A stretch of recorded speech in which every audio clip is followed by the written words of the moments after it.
तो दोस्तों पिछले कुछ दिनों में फेसबुक इंस्टा हर जगह बार बार एक ही खबर नजर आ रही है कि किया सेल्टोस का एक्सीडेंट हुआ है जिसमें उसके 2 टुकड़े हो गए थे। मेरी पूरी फेसबुक वॉल भरी पड़ी थी कि इस एक्सीडेंट की फोटोज से, जिससे हर कोई क्वेश्चन उठा रहा है इस गाड़ी की बिल्ड क्वालिटी पर कि 15 से 20 लाख रुपए में मिलने वाली इस गाड़ी के 2 टुकड़े कैसे हो सकते हैं। जिन लोगों को इस एक्सीडेंट के बारे में ये खबर नहीं, मैं उनको बता दूं कम शब्दों में कि सचिन जायसवाल जी, जिनके पास किया सेल्टोस की HTX एनिवर्सरी एडिशन थी, वो अपनी फैमिली के साथ एक शादी से लौट रहे थे छिंदवाड़ा नागपुर हाईवे से होते हुए। 11 जून को तभी उनका एक्सीडेंट हो जाता है रास्ते में, जिसमें उनकी सेल्टोस के 2 टुकड़े हो जाते हैं। शुरुआत में तो कुछ लोगों ने ये कहा कि इस गाड़ी के एक्सीडेंट की वजह से 2 टुकड़े नहीं हुए हैं। एक्सीडेंट के बाद लोग जो उसके अंदर फंस गए थे उनको निकालने के लिए गाड़ी की बॉडी को काटा गया है। लेकिन जब इस बारे में इस केस के investigating officer inspector R Dubey ji से पूछा गया तो उन्होंने बताया कि इस गाड़ी के अंदर 5 पैसेंजर बैठे हुए थे, जिसमें 3 की ऑन द स्पॉट डेथ हो गई और आगे बैठे हुए दोनों पैसेंजर क्रिटिकल कंडीशन में हॉस्पिटल में एडमिट है। उन दोनों में से एक पैसेंजर ने बताया कि ये एक्सीडेंट हुआ कैसे है। पैसेंजर ने पुलिस को अपने बयान में बताया कि नेशनल हाईवे 547 पर वो अपनी सेल्टोस में बैठकर चले आ रहे होते हैं,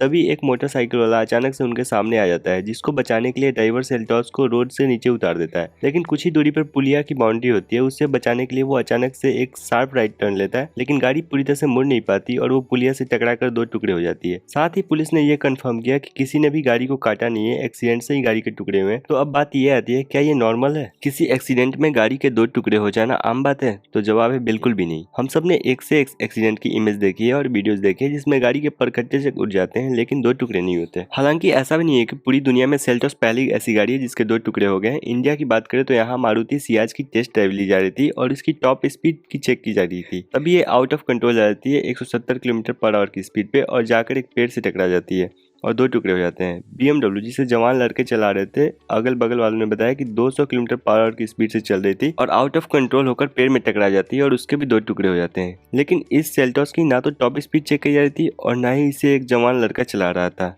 इसमें एक फैमिली बैठी हुई थी, वो भी एक फुली मैच्योर बंदा इस गाड़ी को चला रहा था, तब जाकर इसका एक्सीडेंट हुआ है और 2 टुकड़े हुए हैं। बस यहीं से मैंने इस टॉपिक पे रिसर्च करना शुरू किया कि जिसके बाद मुझे काफ़ी इंटरेस्टिंग पॉइंट्स पता चले जो आप में से शायद कुछ लोगों को पसंद नहीं आएंगे।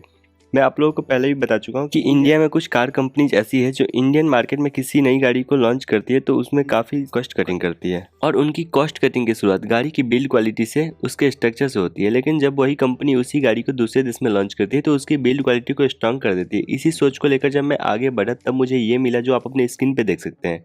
यहाँ 2 गाड़ियों का स्ट्रक्चर मिला है, जहाँ पे एक है SP2 लिखा है और दूसरे पे SP2i लिखा है। ये SP2 और SP2i क्या है मैं आपको पहले बता देता हूँ। जब सेल्टोस को इंडिया में लॉन्च नहीं किया गया था तब सड़कों पर टेस्ट करते हुए देखा जाता था, तो किया मोटर्स वालों ने सेल्टोस का कोड नेम रखा था SP2i। अगर आप लोग को याद नहीं है तो और विश्वास नहीं हो रहा है तो मैं उस टाइम की कुछ आर्टिकल शेयर कर देता हूँ जिसे आप देख सकते हैं कि सेल्टोस को SP2i बोला जाता है और ये जो SP2 आप देख रहे हैं ये इंडिया के बाहर जो सेल्टोस बनाई बेची जा रही है उसका कोड नेम है। अब जाए इन दोनों बॉडी स्ट्रक्चर को आप ध्यान से देखिएगा, इसमें 3 तरह के कलर इस्तेमाल किए गए हैं। एक है रेड, दूसरा है ब्लू और तीसरा है ग्रे। ग्रे कलर का मतलब है जहाँ जहाँ माइल्ड स्टील का इस्तेमाल किया गया है, मतलब हल्की फुल्की स्टील का। जहाँ पे हाई स्ट्रेंथ स्टील का इस्तेमाल किया गया वहाँ पर ब्लू कलर है और जहाँ पर अल्ट्रा हाई स्ट्रेंथ स्टील का इस्तेमाल किया गया वहाँ पर रेड है। SP2 के बॉडी स्ट्रक्चर में आप देख सकते हैं कि यहाँ A पिलर और B पिलर से A पिलर और B पिलर को अल्ट्रा हाई स्ट्रेंथ स्टील से बनाया गया है, लेकिन SP2i जो इंडिया में लॉन्च हुई है इसमें अल्ट्रा हाई स्ट्रेंथ स्टील का इस्तेमाल नहीं किया गया है। दूसरी इमेज में आप देख सकते हैं कि ड्राइवर और को ड्राइवर के फुटवेल वाले एरिया में भी अल्ट्रा हाई स्ट्रेंथ वाले स्टील का इस्तेमाल किया गया है, वरना पूरी की पूरी बॉडी हाई स्ट्रेंथ स्टील और माइल्ड स्टील से बनाया गया है। इस बारे में जब मैंने और पता किया तो पता चला किया मोटर्स इंडिया के बाहर पूरी दुनिया में जो सेल्टोस बना के बेच रही है उसके बॉडी स्ट्रक्चर में इन्होंने 61% एडवांस हाई स्ट्रेंथ स्टील का इस्तेमाल किया है। लेकिन यही कंपनी जो सेल्टोस को इंडिया में बेच रही है इसके बॉडी स्ट्रक्चर को बनाने में इन्होंने एक ग्रेड नीचे की 73% हाई स्ट्रेंथ स्टील का इस्तेमाल किया है, ना कि एडवांस हाई स्ट्रेंथ स्टील का। और ये डाटा मैं अपने मन से नहीं बता रहा हूँ, किया मोटर्स ने खुद ऑफिशियली क्लेम किया है कि इंडिया में अलग और इंडिया के बाहर अलग। इस वीडियो की किसी भी जानकारी को आप क्रॉस चेक कर सकते हैं, मैंने पूरी डाटा गूगल से ही ली है।